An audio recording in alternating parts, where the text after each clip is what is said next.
guys, at the beginning of the sketching, I went in with a scarlet red color erase pencil by Prismacolor, and basically I just did a loose sketch of what the hair was going to look like, and this helped me figure out kind of the movement of the hair and keep it very loose before I went in with graphite. And I did this beforehand because I just wanted to make sure that I had kind of an idea of what direction I was going, and that I wouldn't stall and try to make it look perfect, and and that would take time. So I wanted to have a sketch down already, so that all I needed to do was kind of show you and guide you with the graphite pencil how I actually go about sketching. I just wanted you to know that because I think that in the beginning, the loose sketch phase is very important, but to continue keeping on the flow is also very important. So I'm going to just go straight into me working with the graphite. So basically this one follows the shape of the head, but the difference is there is some extra layers up here that I added, and that just shows kind of like the volume over the head of hair.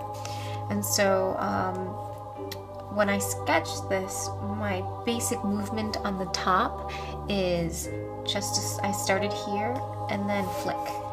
Or not flick, but like kind of like you're dragging and then you let the line dissipate.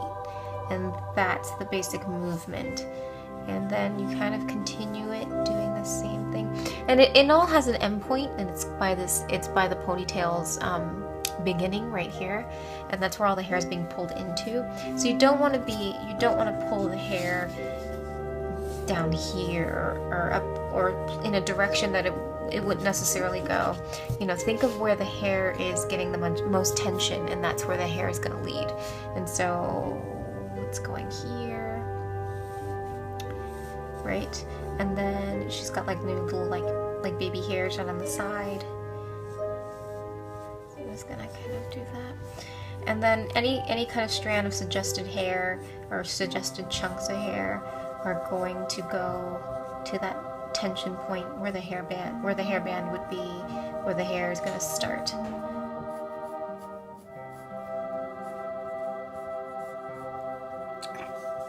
Like so. And then tension right there, all the hair is going in that direction. What you can do in this point is you can add some extra, you can go back in and those lines that you made, you can maybe darken them. Sorry, well, my voice just changed for a second. Accent. You can darken them a little bit, and just like that. And that'll show kind of the combination of hair kind of clustering together. It gives you that feel. And it also shows you where shadow and light might be hitting. So yeah, there would be kind of a tension spot right here. Shadow would be trapped. Right? Okay, so now we're getting to the loose part of the hair. Tension right here, but then the hair loosens out. So you kind of want to make that feel very light. You don't want to make that feel too stiff. And so I'm going to make a flicking motion, as you can see. And then I'm going to flick. And you can see like my pencil trails off. It doesn't hold down to the end. It trails off. Trails off. And then I gradually lightly maybe connect it, or you can do something like that. Like you can kind of go like that. You can do whatever you want. But remember, to make those movements will keep the flow and the life of the piece. Okay, let's keep moving. Oh, and if you want to do something like add some variations of strokes here, you can too. That just shows like the separation between the hair. But as you can tell, when I start off, I start with making these big shapes, and then I break them down with the lines.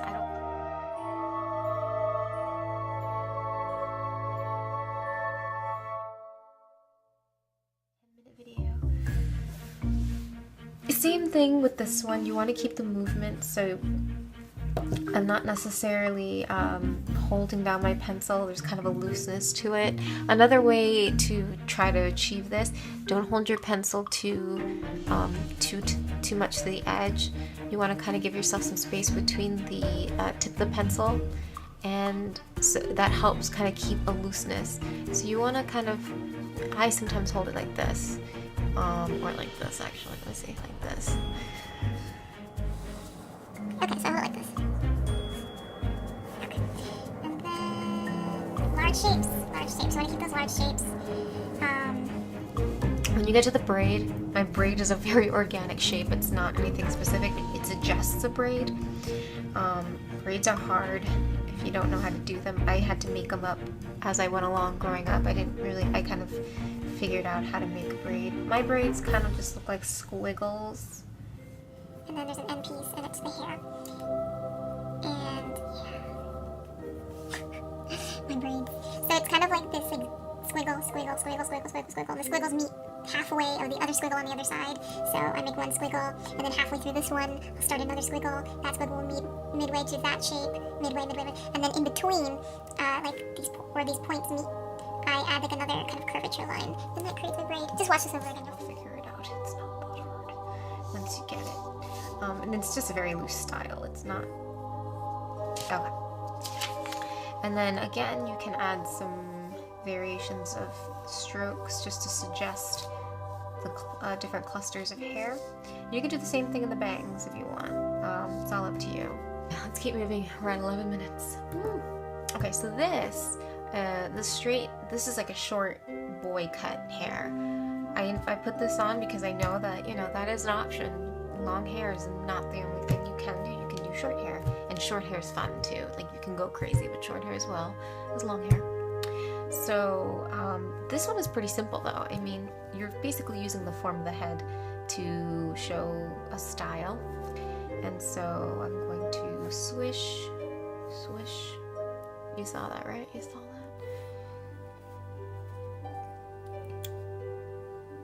Swish. She's got all these like jagged strokes to her hair because it's so short and chopped up. So you can do a couple of those. And then when you get to the back of the head, you can do two things. You can just make that a simple C shape at the back of the head, or you can stop midway, right where the crown of the head is, kind of make an indent, and then show kind of show that crown part of the head where usually the hair kind of comes to a point. You can do that, or you can go straight. Whatever you want to do. And yeah, just like the other hairstyles, you can show tension points, or you can show where shadow hits and it's trapped, and you can show those variations. It's, you know. Okay, so this one is also a short haircut, but it's more of a bob cut. So this one you're just gonna like flick out, and then you're going to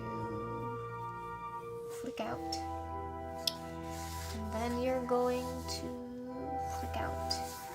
And you're like, what the heck is she doing? And then you're going to wiggle, flick out, and then you're going to do kind of a flick motion as well.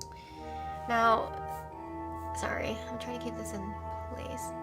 Now, you see how all these flick actions are happening? What I'm doing basically is trying to keep the movement of the sketch by just flicking.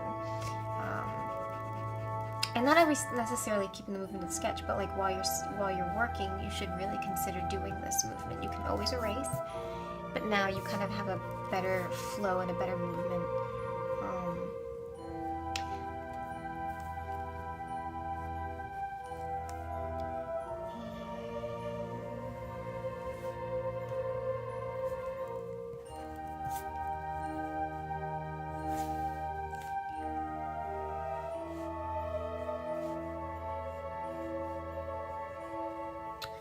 Again, okay, so I did that.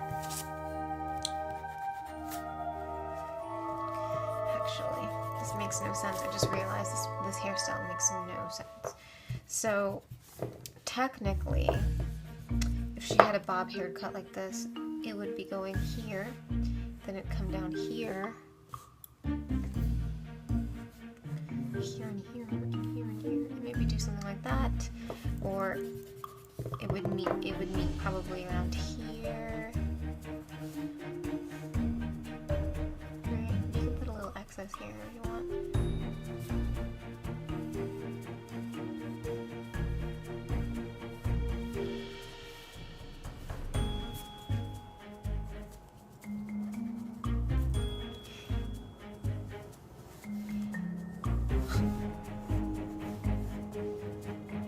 Again, these are just ways of you finding that hair form.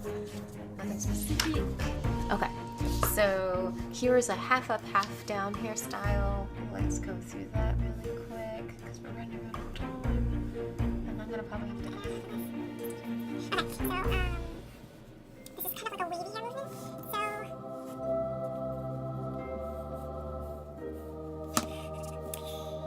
with this is Because my camera ran out of space. This is lovely. But anyway, so I was on. What part was I on? I was on her. So I'm gonna try to do this quicker because I think that is also running out of time. So with this, you're gonna find this little crease. It's kind of where the curves go in, and I look for those.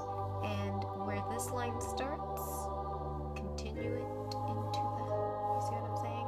You can make that a little more swirly, a little more squiggly.